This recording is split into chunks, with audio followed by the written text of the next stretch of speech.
Dicas rápidas, gente, porque senão não ia dar tempo, tá bom? E essas é para evitar patologias na tua futura casa. São dicas de escolhas de projeto que, além de diminuir a manutenção, evitam problemas na tua casa. Presta atenção, é aquele slide que vale ouro, tá bom? Opte por casas elevadas. Erguer um pouco a casa em relação ao solo evita o contato direto com a umidade do solo. Então, Edna, eu vou gastar com uma laje. Sim, mas você vai evitar um problema pro resto da vida útil da tua casa. Qualidade de vida. Você vai ter um custinho a mais pequeno em relação ao grande benefício de não ter contato com a umidade. Sem falar que você protege da sujeira no geral. Cortei grama lá fora. A grama tá num patamarzinho abaixo de onde está a minha casa. E você evita também que tenha tanto acesso a animais peçonhentos, sabe? Arainha mesmo, insetinho mesmo, tá bom? Opte por casas com beirais. Qual é a patologia que ela evita? Ela retarda, na verdade, o desgaste das paredes. E a maior patologia que eu acho que o beiral faz com que você evite é problema com esquadrias. As esquadrias, gente, da casa vão ficando velhas e vão ressecando. Às vezes você fez um grande investimento em esquadria e ok, se você conseguir fazer esse grande investimento, eu apoio. Tá? Eu apoio que você compre uma esquadria de excelentíssima qualidade, muito bem isolada, que não vai te dar problema o resto da vida, mas às vezes ela não vai caber no teu bolso. E você compra uma esquadria um pouco mais barata. E aí, um pouco mais barata pode ter sim um desgaste dos mecanismos dela, ou até mesmo um desgaste do silicone, do PU que eles colocam. Isso faz com que, se a tua janela não tenha proteção de beiral, por exemplo, numa chuva de lado, passe água e infiltre. Isso é mais comum naquele modelo de esquadria que é só o vidro temperado com um trilhozinho embaixo. Você já viu? Que é um trilhozinho assim, bem baixinho assim. E aí só o vidro temperado. Eles até fazem uns furos pro lado de fora desse trilho, porque ele costuma encher d'água e ele tem que transbordar para fora e não pro lado de dentro. Mas às vezes essa janela transborda pro lado de dentro também, gerando uma patologia na tua parede. Por isso que ter uma proteção a mais é legal, porque aí você não está expondo essa janela. Ela dura mais, então esse processo de ressecamento demora mais a acontecer. E caso ela seja desse modelo mais em conta e tudo certo, se tiver que ser, ela não está exposta a esse mundaréu de água, da chuva de lado e tudo mais. Ou está muito menos exposta, digamos assim, né? E com isso, você não vai ter essa patologia na tua parede.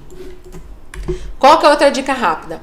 Calçadas, decks, piso, o que for, em volta da tua casa, até naquelas paredes que não tem porta, gente. Por que que isso é tão legal? Porque você faz com que, na hora de você fazer a manutenção do teu jardim, você não agrida tanto a tua casa. Se você tem a parede da tua casa e aqui já grama, ou aqui já terra, ou o que for, você entende que se for terra, vai espirrar sujeira. Se for grama, quando a pessoa for cortar a grama, ela vai ter um atrito com a parede da tua casa.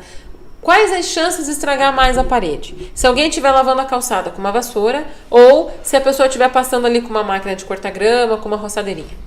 Então, por conta disso, uma calçada em volta ajuda você a evitar esses problemas que podem acontecer com a parede da tua casa. E a última dica rápida é, se puder, opte por telhas únicas e resistentes a impactos.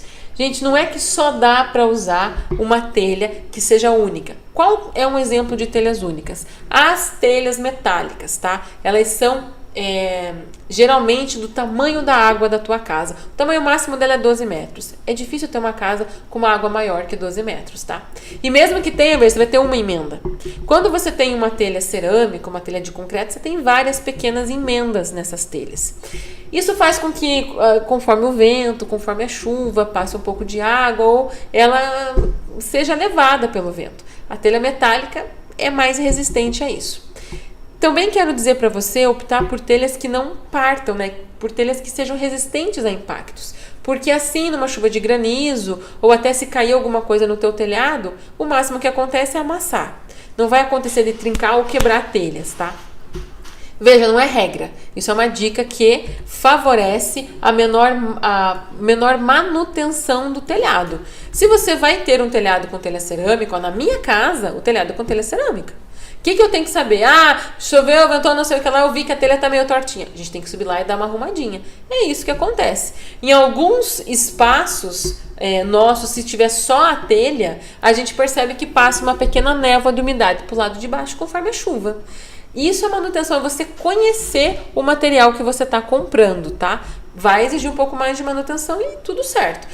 Telhas metálicas, como a gente tem aqui num barracãozinho nosso, eu não sei se eu já te contei, eu moro na área rural, gente. Então, onde eu moro é a casa e tem um barracão para coisas rurais que tem que guardar nesse barracão, que é do meu excelentíssimo marido que tá aqui na frente, que fez esse barracão aí. É uma água só, eu não tenho ideia quantos metros tem aquela água, mas ela é com telha metálica. Por quê? Porque ela tá muito mais alta do que a da nossa casa, faz muito mais sentido pelo vão ter a telha metálica e não tem manutenção nenhuma.